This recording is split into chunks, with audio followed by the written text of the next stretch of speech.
Hello साथियों, सभी को नमस्कार।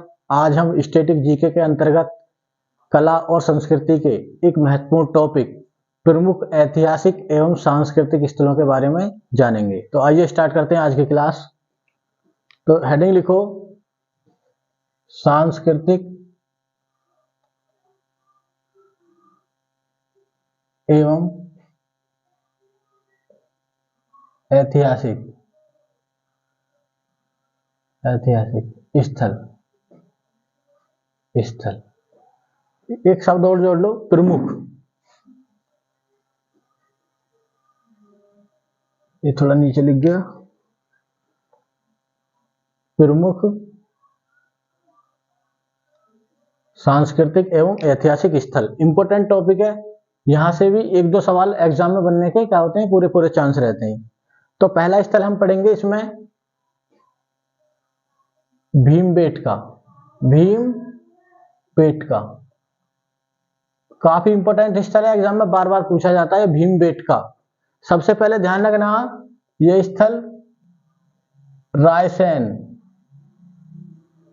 मध्य प्रदेश, ये जिला है रायसेन और स्टेट मध्य प्रदेश। ठीक है, तो पहला स्थल हम पढ़ेंगे भीमबेटका, जो कहां पर है, रायसेन मध्य प्रदेश में। एग्जाम में काफी बार पूछा गया, चाहे परीक्षा एसएससी की हो या स्टेट पीसीएस की हो, सभी में यह स्थल पूछा जाता है। इसकी जो विशेषता है, ये पाषाण काल का क्या है, एक पाषाणकालीन स्थल है जहां से शैल गुफा चित्र मिले हैं। क्या मिले हैं? शैल गुफा चित्र, मतलब पेंटिंग मिली है गुफाओं पर, रॉक पर क्या मिली है, पेंटिंग। तो इसकी पहली विशेषता लिखना, पाषाण कालीन या कोष्टक में प्रागैतिहासिक कालीन स्थल है, कालीन स्थल। ठीक है, ये पाषाण काल का, स्टोन एज का। विशेषता इसकी दूसरी, कहा क्या चीज मिली है यहां पर, शैल गुफा चित्र। तो शैल गुफा चित्र मिले हैं। ठीक है, पेंटिंग मिली है। बताया जाता है वो पेंटिंग आज भी उनका कलर ऐसा ही है। ठीक है, इसलिए भीमबेटका की गुफाओं को 2003 में यूनेस्को की विश्व विरासत सूची में शामिल करा हुआ। ठीक है ना, बहुत इंपॉर्टेंट क्वेश्चन है ये। 2003 में यूनेस्को की विश्व विरासत सूची में, विश्व विरासत सूची में शामिल। तो ये पॉइंट याद रखना। एकमात्र ऐसा स्थल है पाषाण काल का, स्टोन एज का, जो यूनेस्को की विश्व विरासत सूची में शामिल है। तो ऐसे भी क्वेश्चन पूछा जाता। अगला क्वेश्चन जो याद रखना, इसकी जो खोज करी थी, वो करी थी वीएस वाकाणकर महोदय ने 1958 में। ठीक है ना, तो पहला स्थल हमने इसमें कौन सा देखा, भीमबेटका। कहां पर है, रायसेन जिला मध्य प्रदेश।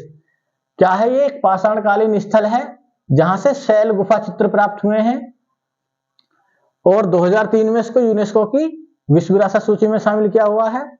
और इस स्थल की खोज किसने करी थी, वीएस वाकाणकर महोदय ने। तो इंपॉर्टेंट है, याद रखना। दूसरा स्थल हम इसमें पढ़ेंगे सांची का स्तूप। पूछा जाता है एग्जाम में, सांची का स्तूप किस राज्य में है, तो ये क्वेश्चन बार बार आता है एग्जाम में। तो ये कहां पर है, मध्य प्रदेश में। ये भी स्थल कहां का है, मध्य प्रदेश का। सांची स्थल है, वहां पर क्या मिला, एक स्तूप मिला, जो क्या है, बौद्ध स्मारक हैं। निर्माण किसने कराया था, इसका निर्माण अशोक ने कराया था। किसने, अशोक ने। तो पूछा जाए कि सांची के स्तूप का निर्माण किसने कराया था? अशोक ने। ठीक है, अगला क्वेश्चन इसमें याद रखना, इसको सांची के स्तूप को पुनर्जीवित करने का श्रेय किसको जाता है? सर जॉन मार्शल को। तो ध्यान रखना, सांची के स्तूप को पुनर्जीवित करने का श्रेय किसे दिया जाता? Sir John Marshall. Sir John Marshall. तो ये भी क्वेश्चन याद रखना, पूछा जाता है बार बार। यहां पर भी महात्मा बुद्ध की क्या है? अस्थियां क्या है? इस स्तूप के अंदर दफनाई गई हैं। तो ये ध्यान रखना, सांची का स्तूप निर्माण किसने कराया? इंपॉर्टेंट है, अशोक ने। और सांची के स्तूप को भी यूनेस्को ने 1989 में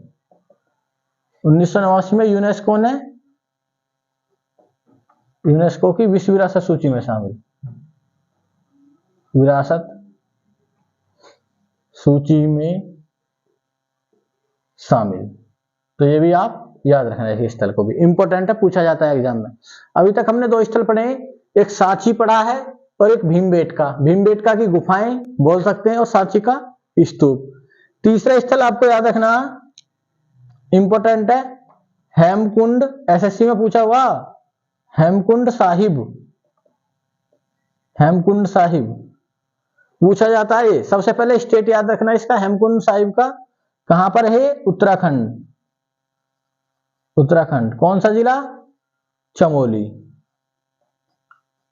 तो ये पॉइंट याद रखना, ठीक है। हेमकुंड साहिब पूछा हुआ, हेमकुंड साहिब किस धर्म का पवित्र स्थल है? तो आप आंसर देना सिख धर्म का। कौन से धर्म का? सिख धर्म का। तो विशेषता लिखना, सिख धर्म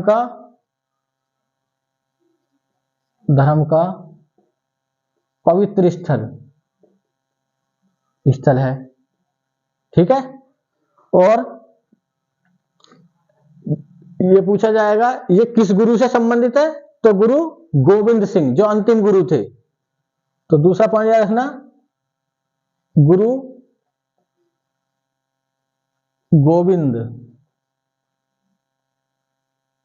गोविंद सिंह से संबंधित है। तो ये पॉइंट भी आपको याद रखना। तो अभी तक हमने 3 स्थलों के बारे में जाना, भीमबेटका मध्य प्रदेश, अभी याद करें, जो पाषाण कालीन या प्रागैतिहासिक कालीन स्थल है, एकमात्र स्थल पाषाण काल का जो यूनेस्को की विश्व विरासत सूची में शामिल है। तो भीमबेटका शैल गुफा चित्रों के लिए प्रसिद्ध है। वाकाणकर महोदय ने इसकी क्या करी थी? खोज करी थी। दूसरा हमने सांची का स्तूप कहां पर है? मध्य प्रदेश। बौद्ध स्मारक है, इनका निर्माण किसने कराया? अशोक ने कराया। पुनर्जीवित करने का श्रेय सर जॉन मार्शल को। 1989 में यूनेस्को की विश्व विरासत सूची में शामिल। अगला स्तर हमने पढ़ा हेमकुंड साहिब, उत्तराखंड, चमोली जिला, सिख धर्म का पवित्र स्थल है, गुरु गोविंद सिंह से संबंधित है। तो इसको नोट करें, फिर हम अगला स्थल पढ़ेंगे।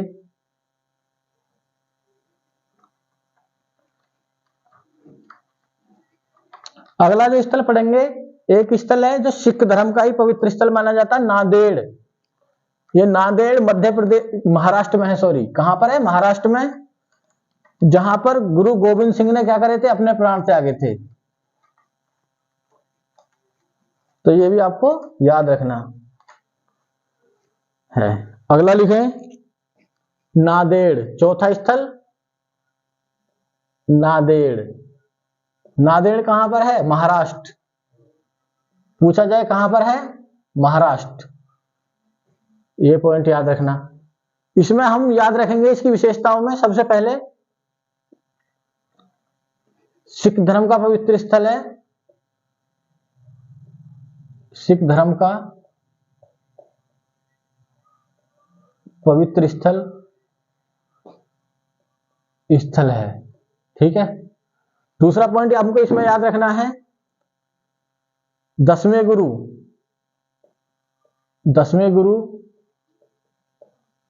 गोविंद सिंह ने यहां क्या ली थी? यहां अंतिम सांस ली थी, अंतिम सांस ली थी। ये पॉइंट याद रखना, ठीक है। अगला पॉइंट जो आपको इसमें याद रखना है, तीसरा पॉइंट, कि यहां पर क्या है, एक गुरुद्वारा है। गुरुद्वारा पूछा जा सकता है एग्जाम में, हुजूर साहिब सचखंड गुरुद्वारा। क्या नाम है इसका? हुजूर साहिब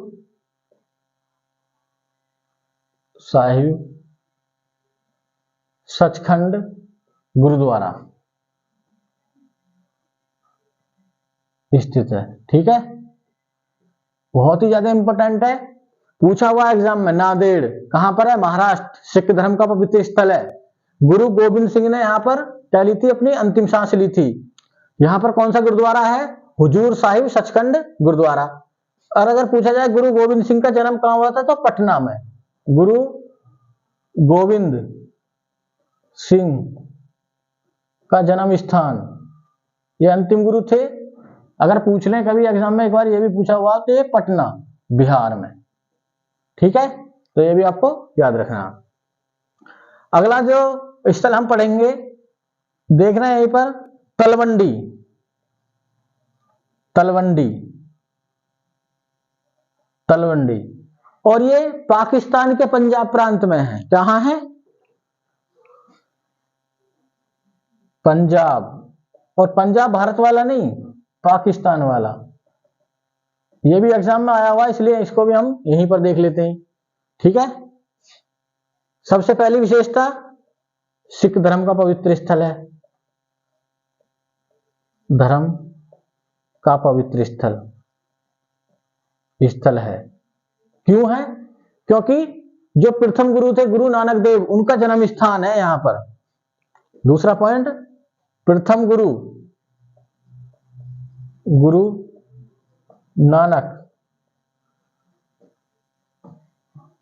नानक का जन्म स्थान है ये, ठीक है।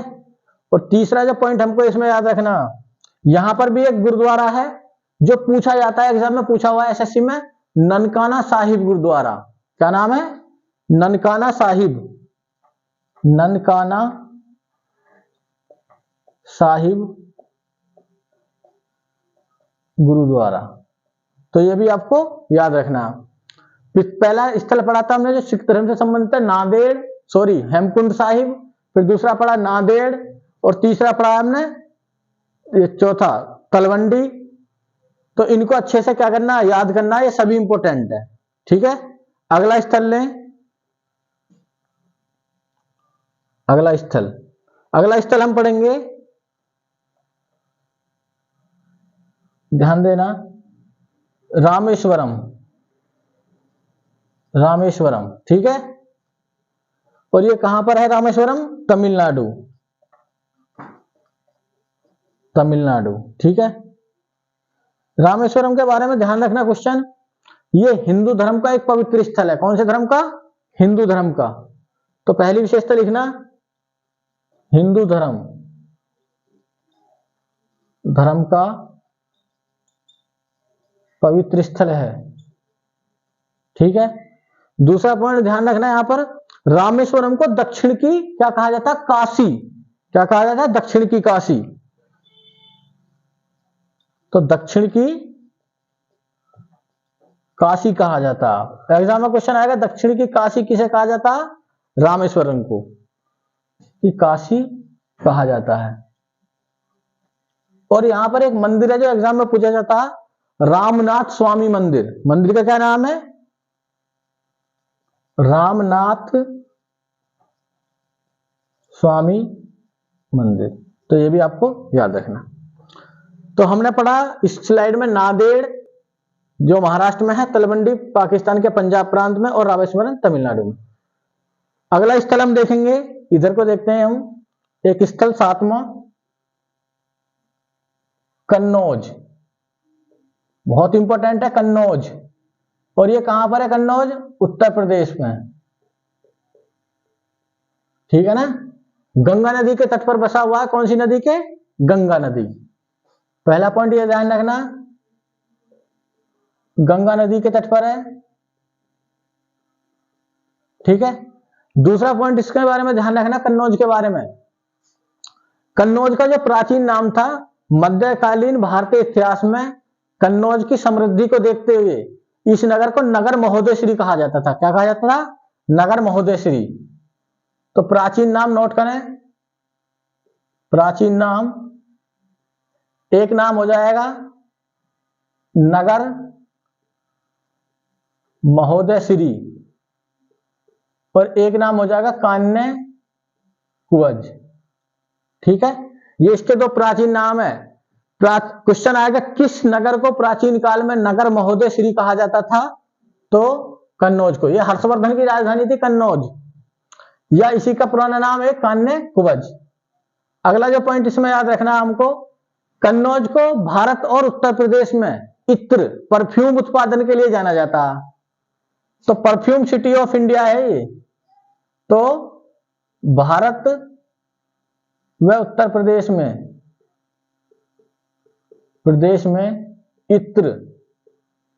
इत्र या परफ्यूम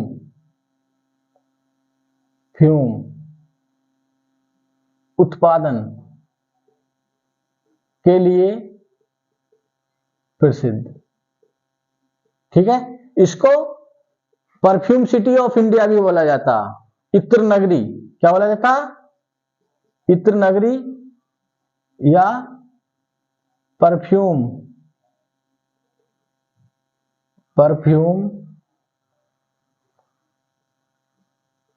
सिटी ऑफ इंडिया, ये ध्यान रखना।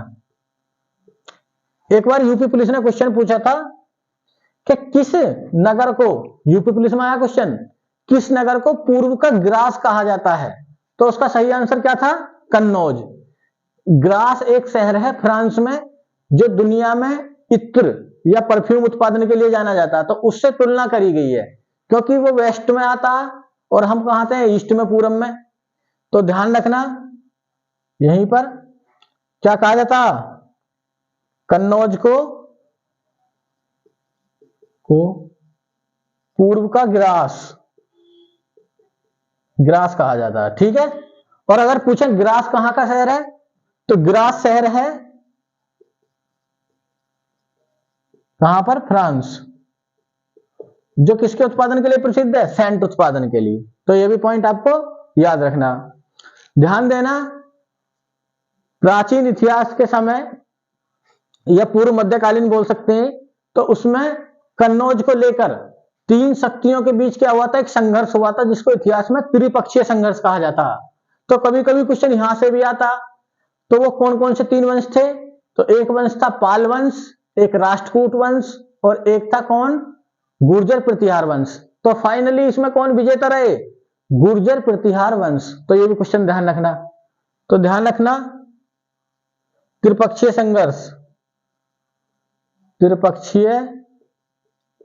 संघर्ष किसको लेकर हुआ था? ये कन्नौज को लेकर। ठीक है, और कौन कौन सी शक्ति थी? तीन शक्ति, पाल, राष्ट्रकूट और कौन सा? गुर्जर प्रतिहार। ठीक है, तो विजेता कौन रहे इसमें त्रिपक्षीय संघर्ष में? जो पाल वंश के, राष्ट्रकूट वंश के और गुर्जर प्रतिहार वंश के बीच हुआ, तो गुर्जर प्रतिहार वंश। यह 100 वर्ष तक चला था त्रिपक्षीय संघर्ष। तो विजेता रहे गुर्जर प्रतिहार वंश वाले। ठीक है, तो ये पॉइंट आपको याद रखना। तो हमने जाना इसमें कन्नौज के बारे में। कन्नौज जो गंगा नदी के तट पर है, कन्नौज में यहीं पर आकर कौन सी? रामगंगा नदी यहीं पर मिलती है, गंगा में आकर रामगंगा नदी। प्राचीन नगर महोदयश्री, कान्य कुब्ज, भारत व उत्तर प्रदेश में इत्र उत्पादन के लिए प्रसिद्ध है। इत्र नगरी कहलाती है, परफ्यूम सिटी। कन्नौज को पूर्व का ग्रास कहा जाता है, फ्रांस के शहर से तुलना की गई है। ये यूपी पुलिस में पूछा हुआ क्वेश्चन है।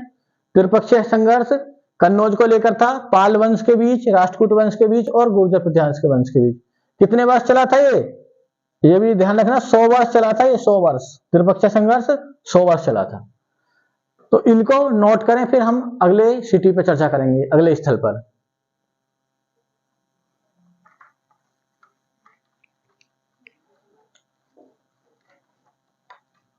ये सभी स्थल एग्जाम में यहाँ से सवाल आते हैं, तो ध्यान से पढ़ना, ध्यान से अच्छे से याद करने हैं ये सभी, जो एग्जाम में इनकी उपयोगिता साबित हो। अगला जो स्थल हम पढ़ेंगे वो पढ़ेंगे सारनाथ। क्या पढ़ेंगे? सारनाथ। एक बार यूपी के एग्जाम में क्वेश्चन पूछा था कि सारनाथ किस जिले में है, बेसिक सा सवाल बिल्कुल। तो अगला स्थल डालें सारनाथ। अगला स्थल कैमे नंबर का था, शायद 8 9 जितने भी होंगे 9 नंबर डाल दो, सारनाथ। और ये कहां पर है? वाराणसी जिले में।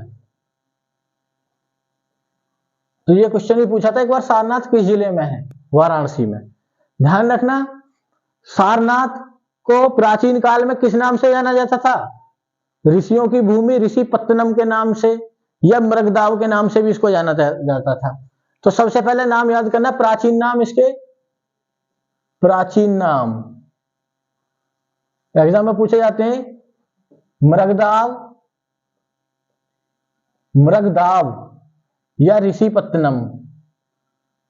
ऋषिपत्तनम इंपोर्टेंट है, दोनों नामों को ध्यान रखना, मृगदाव, ऋषिपत्तनम। ठीक है। अगला इसके बारे में जानना है कि सारनाथ से ही जो भारत का राष्ट्रीय वाक्य और राष्ट्रीय चिन्ह जो यहां पर अशोक स्तंभ है उससे लिए गए हैं। तो लिखना सारनाथ स्थित अशोक स्तंभ से भारत का राष्ट्रीय वाक्य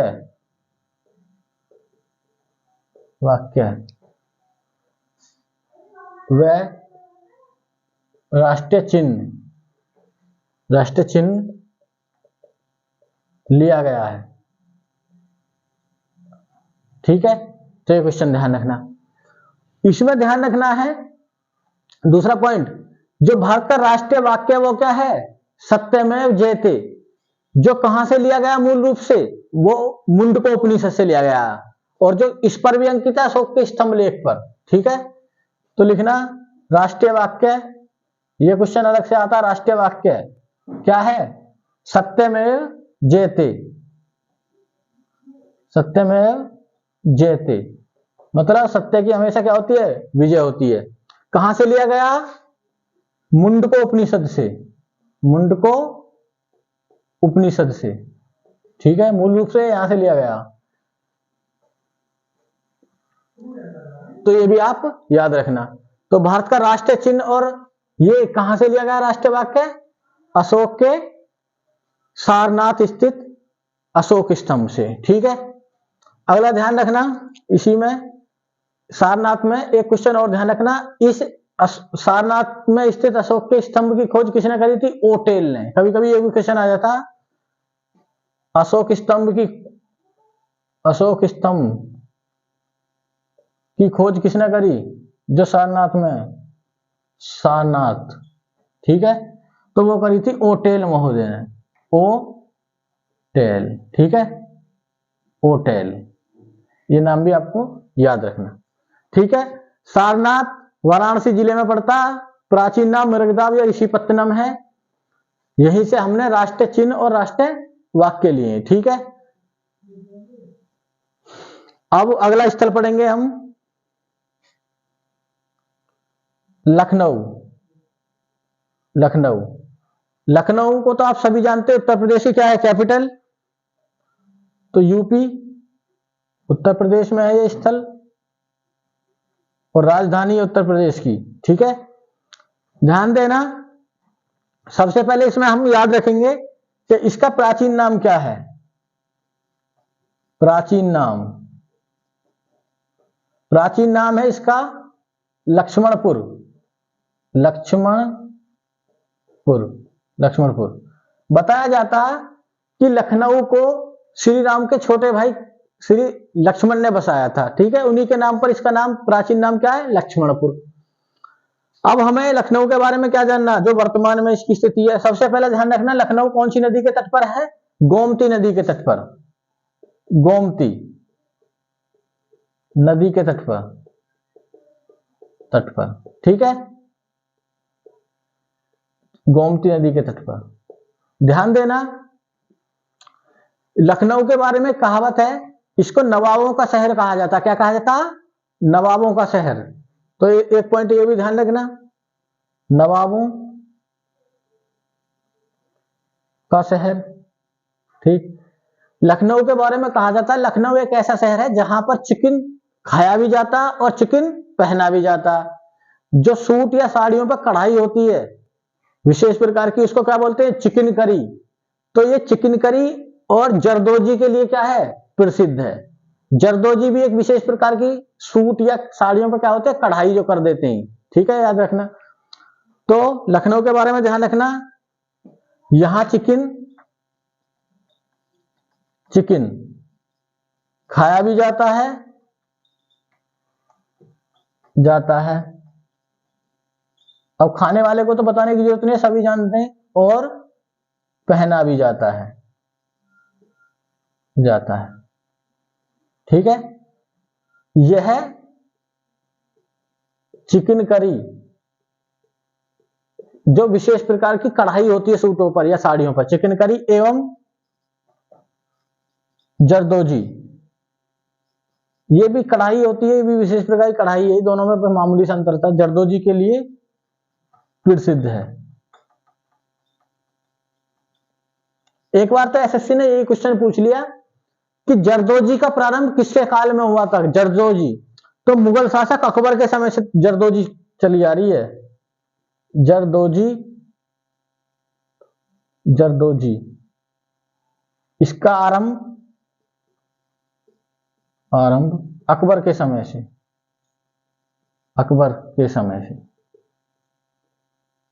तो इसको भी याद रखना, ठीक है। लखनऊ के बारे में, नवाबों का शहर, प्राचीन नाम लक्ष्मणपुर, गोमती नदी के तट पर है। यहां पर चिकन खाया भी जाता है और चिकन पहना भी जाता। जरदोजी अकबर के काल से प्रारंभ है, ठीक है। अगला ध्यान रखना, लखनऊ में जो पूछा जाता है वो पूछा जाता है, एक लखनऊ में छोटा इमाम बाड़ा है और एक बड़ा इमाम बाड़ा है। तो ध्यान रखना, बड़ा इमाम बाड़ा, ठीक है, इसको किसने, और छोटा इमाम बाड़ा, ठीक है। ध्यान देना, जो बड़ा इमाम बाड़ा था उसको बनवाया था किसने? उसको बनवाया था जो अवध का नवाब था,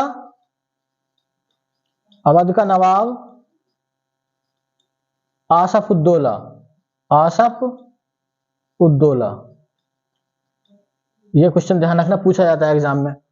और छोटे इमाम बाड़े को अवध के दूसरे नवाब मोहम्मद अली ने बनवाया था,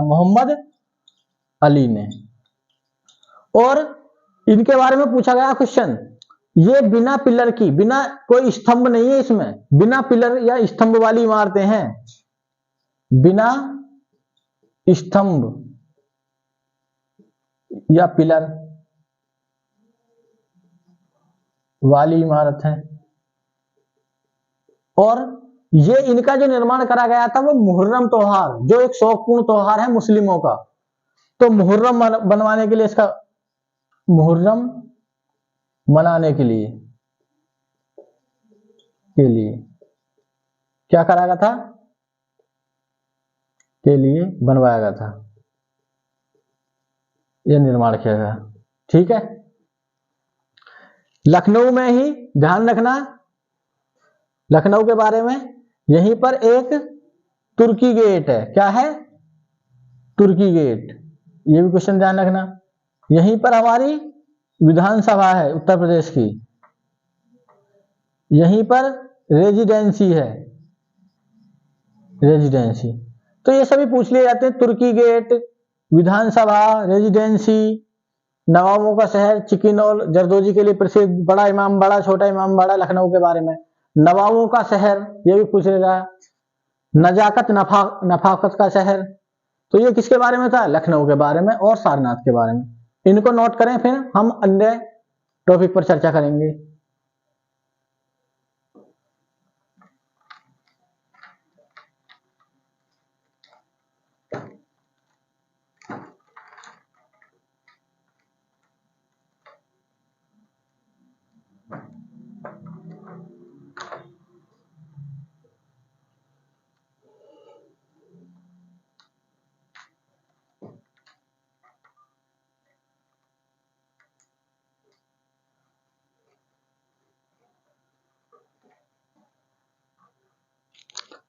अगला है अजंता की गुफाएं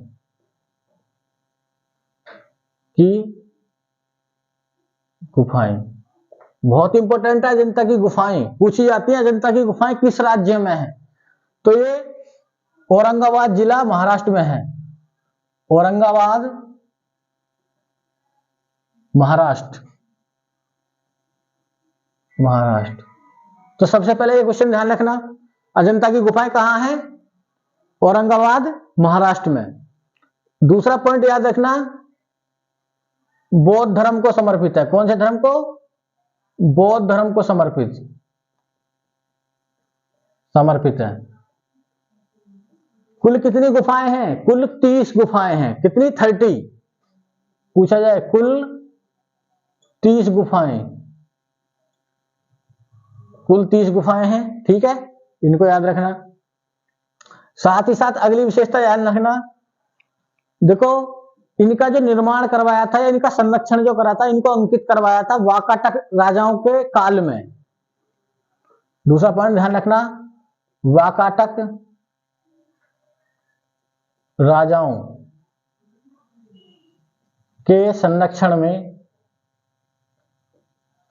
में बौद्ध भिक्षुओं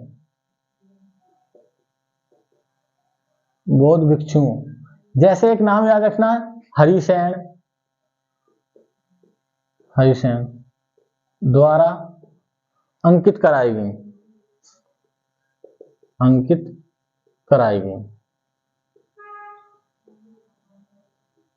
ठीक है, अगला जो इसमें ध्यान रखना है अजंता की गुफाओं के बारे में, विश्व में तकनीकी रूप से सबसे उच्च कोटि की क्या है? गुफाएं हैं, है ना। तकनीकी रूप से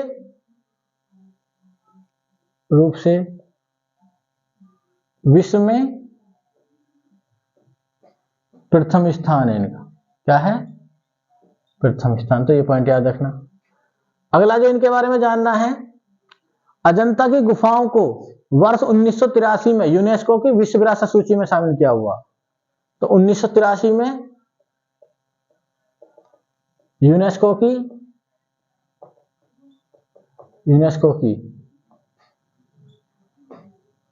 विश्व विरासत सूची में शामिल, विरासत सूची में शामिल। ठीक है, तो ये किसके बारे में ध्यान रखना? अजंता की गुफाओं के बारे में, खूब पूछी जाती है एग्जाम में। दूसरा, एलोरा की गुफाएं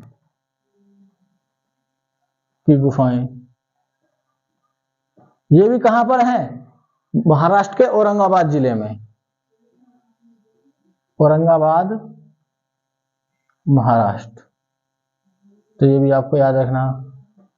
ठीक है, महाराष्ट्र।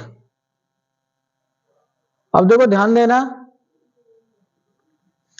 इनके बारे में जो आपको याद रखना पॉइंट, इनका निर्माण राष्ट्रकूट के वंश के शासकों ने करवाया था। किसने? राष्ट्रकूट वंश के शासकों ने निर्माण कराया।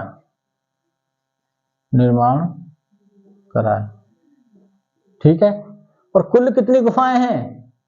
कुल गुफाओं की संख्या अगर पूछी जाए तो 34। तो ये भी याद रख लेना। ठीक, यहीं पर एलोरा की गुफाओं में राष्ट्रकूट शासक कृष्ण प्रथम ने एलोरा में कैलाश मंदिर का निर्माण कराया था, गुफा मंदिर का। ठीक है, तो राष्ट्रकूट शासक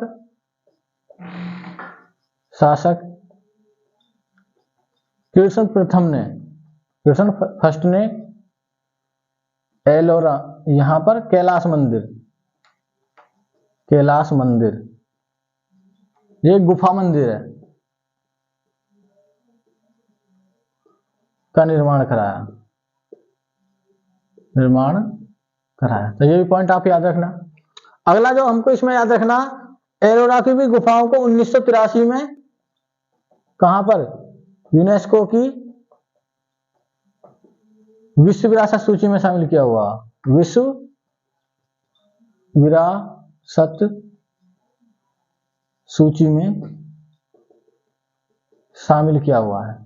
ठीक है, तो ये भी आपको याद रखना।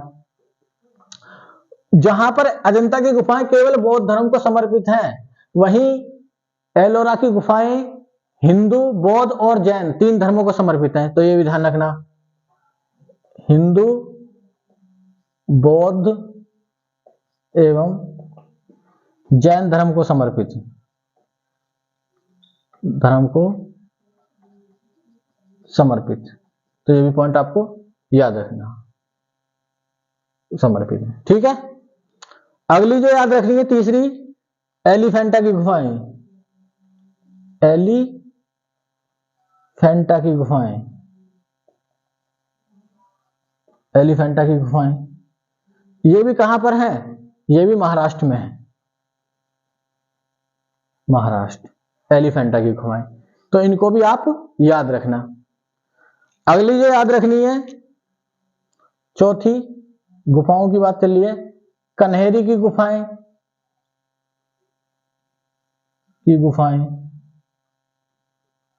ये कहां पर हैं? ये भी महाराष्ट्र में है, कन्हेरी की गुफाएं भी महाराष्ट्र में है। ठीक है, और यहां पर 109 गुफाएं हैं, यानी इनमें सबसे ज्यादा गुफाएं, 109 गुफाएं, ये भी आपको याद रखना। ठीक है, अजंता की गुफाएं, एलोरा की गुफाएं, एलिफेंटा की गुफाएं, कन्हेरी की गुफाएं, ये कहां पर हैं? सभी महाराष्ट्र में, और एग्जाम में पूछी जाती है, इनसे ध्यान रखना। इसका स्क्रीनशॉट लो, फिर हम आगे चर्चा करते हैं।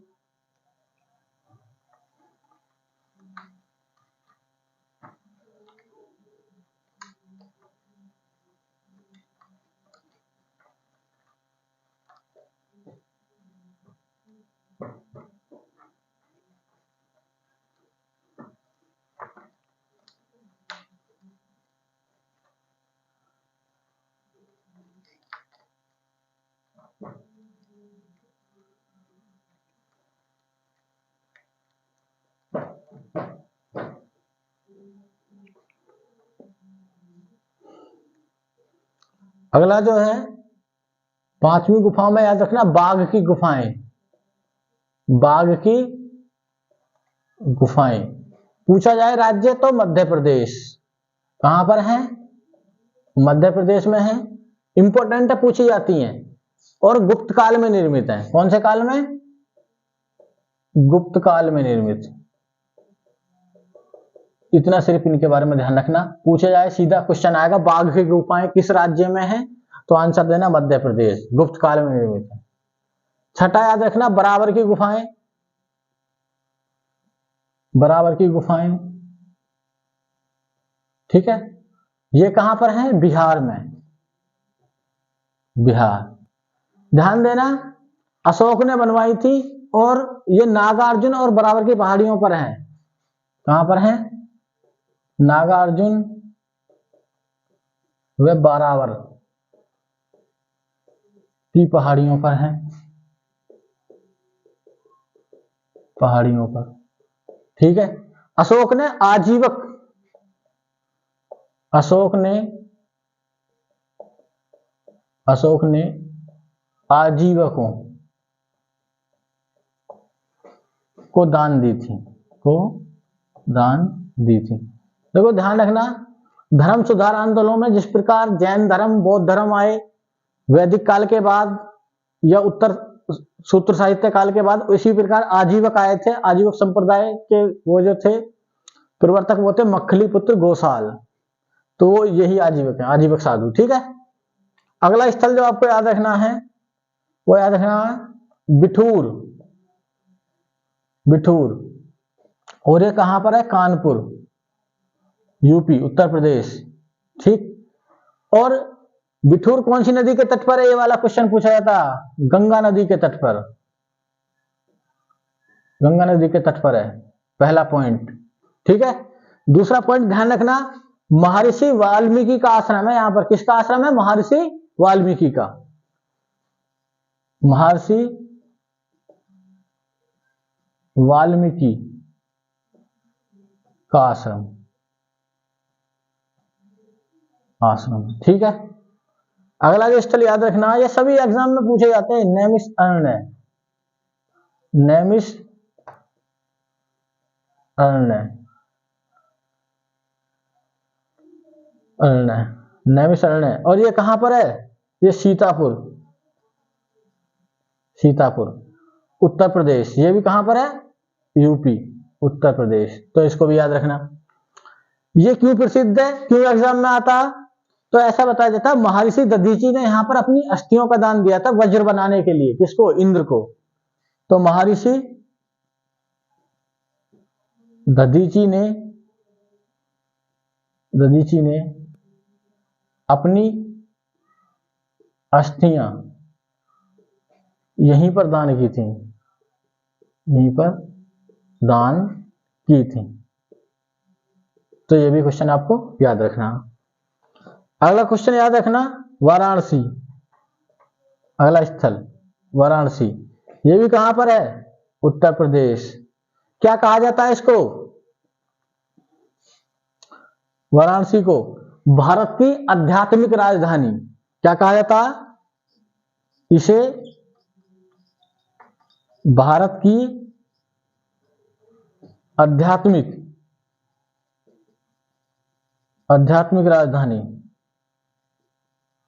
राजधानी कहा जाता है। ठीक है, ये पॉइंट ध्यान रखना। दूसरा, रानी लक्ष्मीबाई की जन्मस्थली रही है। क्या है? जन्मस्थली। रानी लक्ष्मीबाई की जन्मस्थली है। ठीक है, यहीं पर क्या है? दो मंदिर हैं जो पूछे जाते हैं, काशी विश्वनाथ मंदिर, विश्वनाथ मंदिर, भारत भारती मंदिर, भारत माता का मंदिर, सॉरी, भारत माता का मंदिर। ठीक है, इसको घाटों की नगरी भी बोला जाता है। और यहीं पर मणिकर्णिका घाट,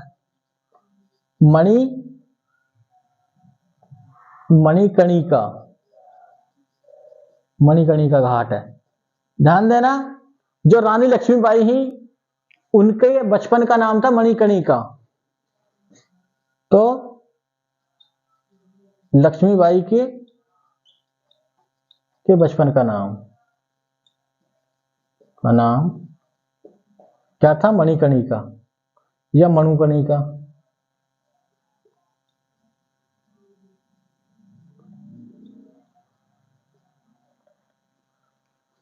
ठीक है, मणिकर्णिका घाट। वैसे उनका नाम तो मनुकर्णिका था। तो ये भी याद रखना आप। ठीक है, बाघ की गुफाएं मध्य प्रदेश, बराबर की गुफाएं बिहार, बिठूर स्थल गंगा नदी के तट पर कहां? कानपुर, नैमिषारण्य सीतापुर, वाराणसी कहां पर? उत्तर प्रदेश। इन सभी को ध्यान रखना।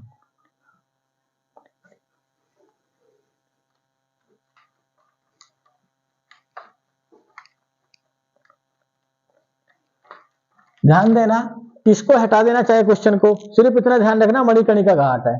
लक्ष्मीबाई वाला ये थोड़ा मुझे डाउट है इसमें अभी, तो इसको रहने देना।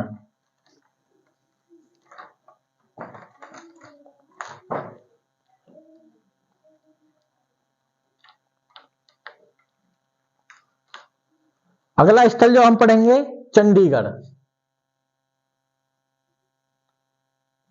चंडीगढ़, ध्यान रखना चंडीगढ़ के बारे में। पंजाब और हरियाणा की संयुक्त राजधानी है। और भारत का क्या है? भारत का पहला सुनियोजित शहर है ये। और इसका वास्तुकार कौन है? किसने इसको डिजाइन करा था इस शहर को? जैसे दिल्ली को किसने डिजाइन करा, नई दिल्ली को? एडवर्ड लुटियंस ने। उसी प्रकार चंडीगढ़ को किसने करा है? वास्तुकार कौन है इसके? एक फ्रांसीसी स्विस आर्किटेक्ट है,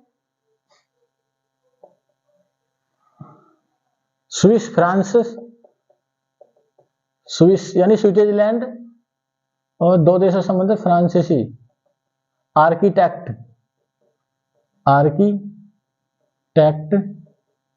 ली कार्बोजिए। ली कोर्बे कोर्बुजिए, ली कोर्बुजिए। ठीक है, नाम थोड़ा अजीब सा है, ली कोर्बुजिए। दोबारा से लिख देता हूं, कोर्बुजिए। ठीक है, ये इसके डिजाइनर थे, वास्तुकार थे। चंडीगढ़ में क्या है जो एग्जाम में आप पूछा जाता, ध्यान देना, यहां पर एक रॉक गार्डन है। क्या है? Rock garden, rock garden. और इसको किसने बनाया था? नेकचंद ने, नेकचंद ने बनाया। तो ये ध्यान रखना। चंडीगढ़ में एक झील है जो एग्जाम में पूछी गई है, सुखना झील। सुखना झील। तो पूछा जाए सुखना झील कहां पर है? चंडीगढ़ में। रॉक गार्डन कहां पर है? चंडीगढ़ में। रॉक गार्डन को किसने स्थापित करा? नेकचंद ने। वास्तुकार कौन थे चंडीगढ़ के? ली कोर्बुजिए। और ये भारत का पहला सुनियोजित शहर है। अगला शहर आगरा। आगरा, ठीक है। आगरा कहां पर है? उत्तर प्रदेश में। आगरा के बारे में पहला क्वेश्चन याद रखना, 1504 में सिकंदर लोदी ने बसाया। सिकंदर लोदी, जो लोदी वंश का शासक था, ने बसाया। और इसने 1506 में इसको राजधानी भी बनाया। 1506 में राजधानी बनाया।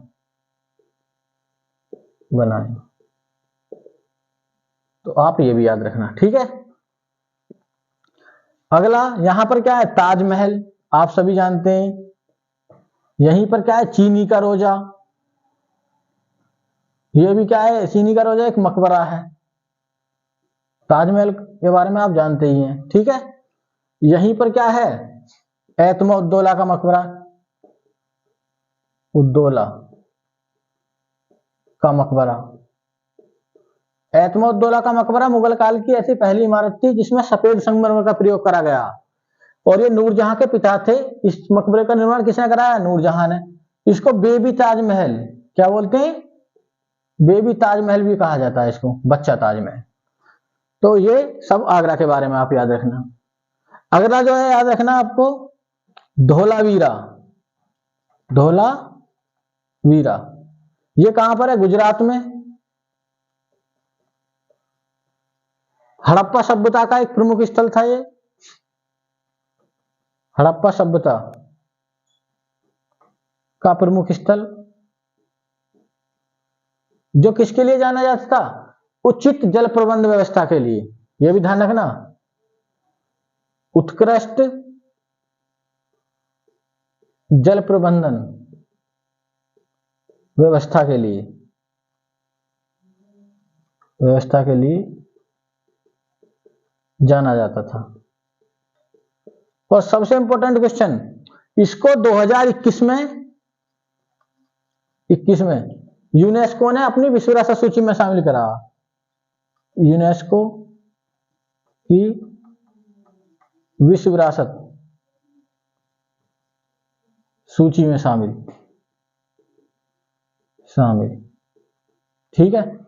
यहीं पर एक इंपॉर्टेंट बात ध्यान रख लेना, इस स्थल के साथ एक स्थल और है, रामाप्पा मंदिर। तो इसको भी ध्यान रखना, नोट करके लिख लेना। 2021 में ही हैदराबाद यानी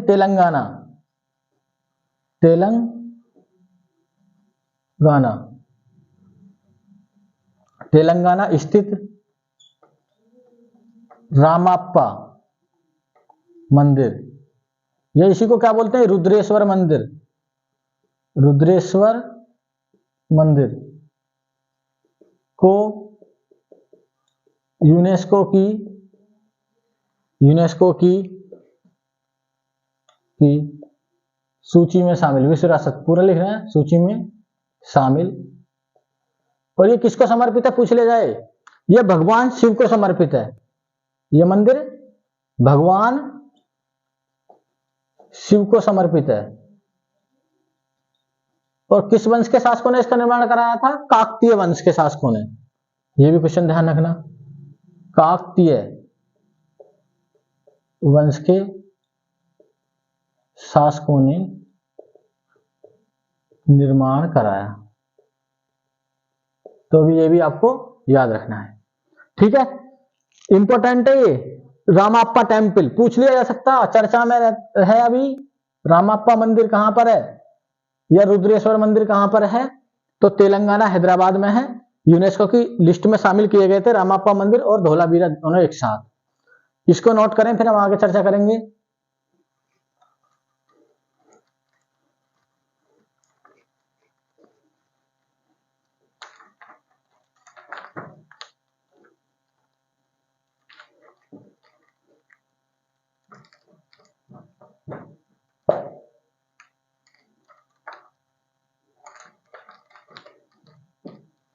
अगला जो महत्वपूर्ण स्थल है, अगला लिखना कोलकाता। कोलकाता, ठीक है। कोलकाता के बारे में क्या ध्यान रखना, इसका संस्थापक कौन था? संस्थापक था जोब चारनाक। जोब चारनाक, ठीक है। 3 गांव थे, कालीकट, सूतानाती और गोविंदपुर। उनको मिलाकर क्या बनाया था जोब चारनाक ने? कलकत्ता। कलकत्ता को क्या बोलते हैं? City of Joy. City of Joy यानी आनंद का शहर। आनंद का शहर इसको बोला जाता है, ठीक है। कोलकाता को भारत की सांस्कृतिक राजधानी कहा जाता है। क्या कहा जाता है? भारत की सांस्कृतिक राजधानी।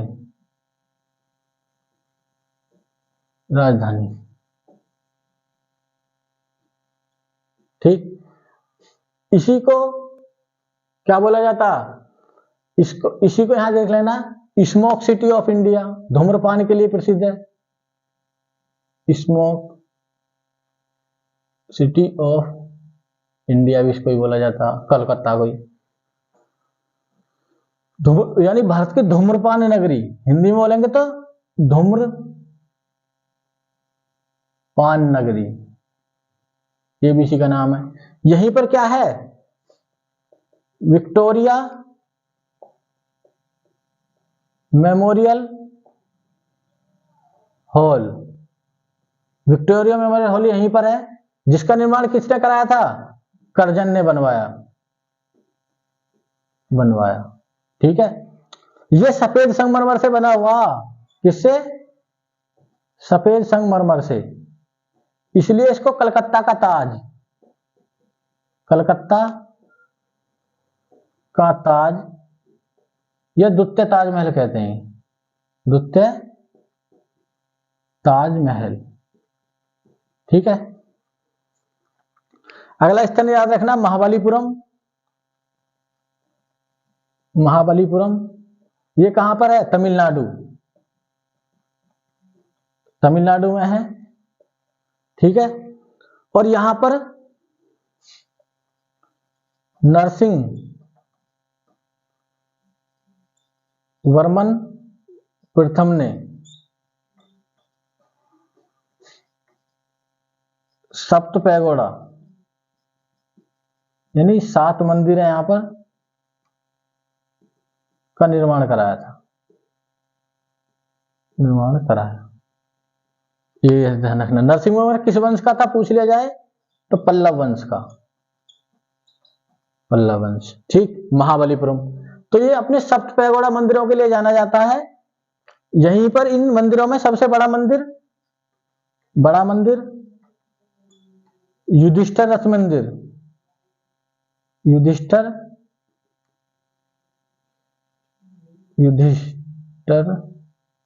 रथ मंदिर। और सबसे छोटा पूछे तो द्रौपदी रथ मंदिर। तो पूछा जाएगा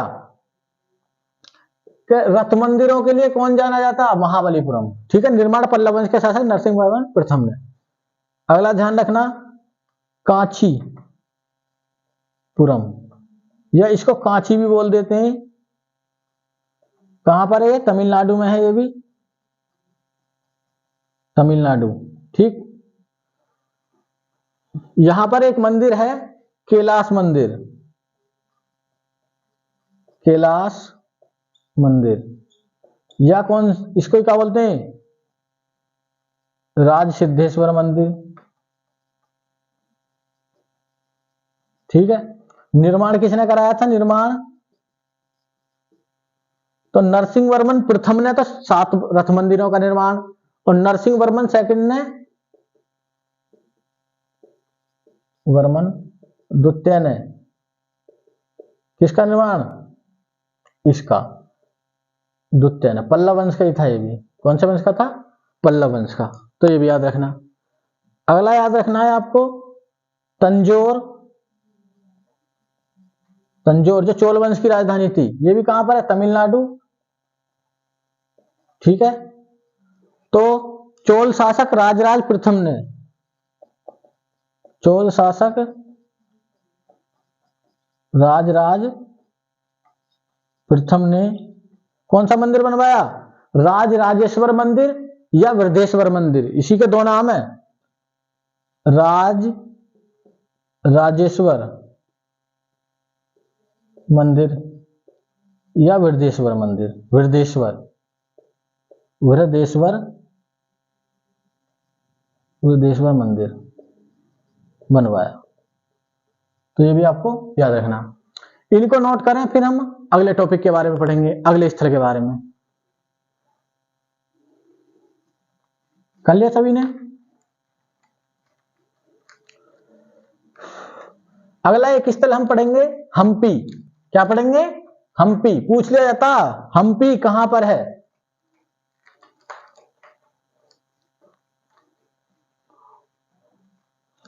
तो अगला स्थल हम्पी, और हम्पी कहां पर है, कर्नाटक। ठीक है, पहली विशेषता,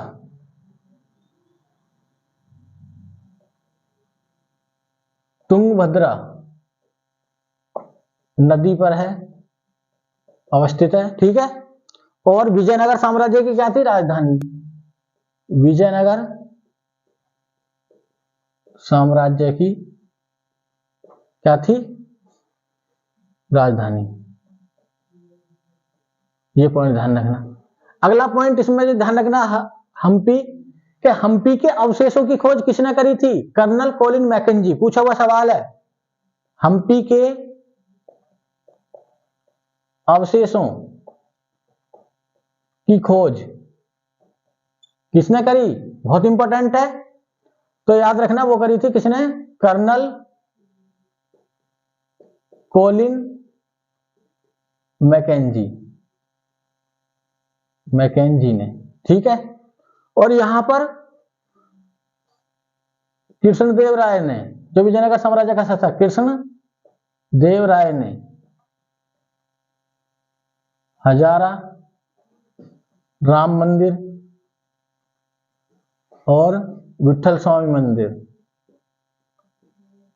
स्वामी मंदिर का क्या कराया था, का निर्माण कराया था, निर्माण कराया था।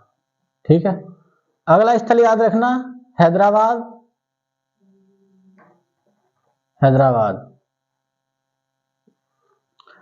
हैदराबाद कौन सी नदी के तट पर है, मूसी नदी के तट पर, तट पर। ये पॉइंट ध्यान रखना। दूसरा पॉइंट ध्यान रखना हैदराबाद के बारे में कि पूछा जाए चार मीनार कहां पर है, यहीं पर है, चार मीनार यहीं पर है। ठीक, दूसरा याद रखना हैदराबाद, हैदराबादी बिरयानी, हैदराबादी बिरयानी, हैदराबादी बिरयानी कोमा हैदराबादी हलीम, हैदराबादी हलीम, इसको जीआई टैग है, और ऐसा पहला भोज्य पदार्थ है जिसको जीआई टैग है। ठीक है ना, किसका प्राप्त है, इसको जीआई टैग के लिए प्रसिद्ध है। और अभी क्या बताया था, यहीं पर रामाप्पा मंदिर है। कौन सा मंदिर है, चार मीनार है, रामाप्पा, मंदिर या रुद्रेश्वर मंदिर। तो ये भी आपको याद रखना, ठीक है। अगला जो स्थल आप जानेंगे, जयपुर। जयपुर, जयपुर को क्या कहा जाता? जयपुर कहां पर है? राजस्थान, ठीक है। और जयपुर को कहा जाता है क्या? पिंक सिटी ऑफ इंडिया, गुलाबी नगर ऑफ इंडिया, इंडिया, ठीक है, गुलाबी नगर, ये गुलाबी नगरी। अगर पूछ लिया जाए, एक नोट करना, ब्लू सिटी ऑफ इंडिया यानी नीला नगर किसे कहा जाता है? जोधपुर को, ऐसे याद रख लेना, जोधपुर को नीला नगर कहा जाता। सवाई जयसिंह, जयसिंह सेकंड ने इसकी स्थापना करी, ठीक है। और इसी ने यहां पर, इसको देख लेना एक बार, जयसिंह प्रथम है या सेकंड है, थोड़ा डाउट में है। और दूसरा, जंतर मंतर का निर्माण कराया, जंतर मंतर इसी ने, सवाई जयसिंह ने। यहीं पर हवा महल है, तो ये भी आपको याद रखना, ठीक है। इसको नोट करो, फिर हम अगले स्थल के बारे में पढ़ेंगे।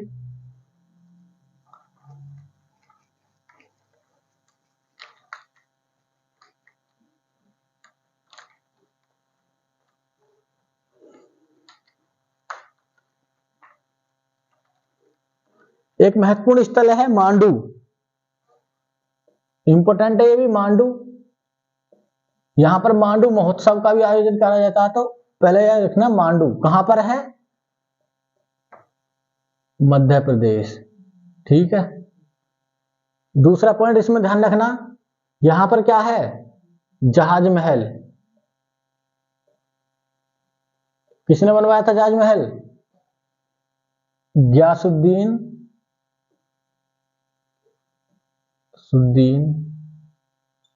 घियासुद्दीन खिलजी। ये खिलजी परिवार का एक व्यक्ति था, ठीक है, घियासुद्दीन खिलजी। ये कभी कभी इसको ऐसे भी लिख देते हैं गयासुद्दीन, ये गयासुद्दीन तुगलक नहीं है, ये गयासुद्दीन खिलजी है, ठीक है। ऐसे भी लिखा होता है बुक में, ऐसे भी, दोनों ही तरीका सही है। यहीं पर क्या है? हिंडोला महल,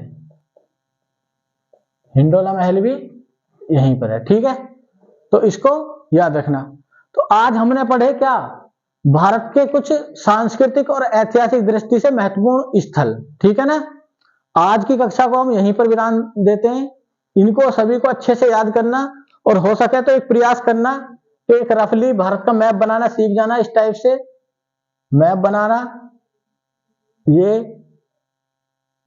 ठीक है, ये ऐसे टाइप से मैप बनाने की प्रैक्टिस करना, ठीक। ये मैप बनाना सीख लेना भारत का, एक रफली आना चाहिए, ऐसा नहीं कि एग्जैक्ट ऐसे ही बनाओ। इस टाइप से भारत का मैप बनाओ और उस मैप में एक एक स्थल को दर्शाओ, ठीक है ना। जैसे हेमकुंड साहिब, यहां पर हेमकुंड साहिब, ठीक है। तो ये ऐसे एक एक स्थल को दर्शाओगे, एक दो बार नक्शे में फीड करोगे, तो ये सभी क्या हो जाएंगे? याद हो जाएंगे।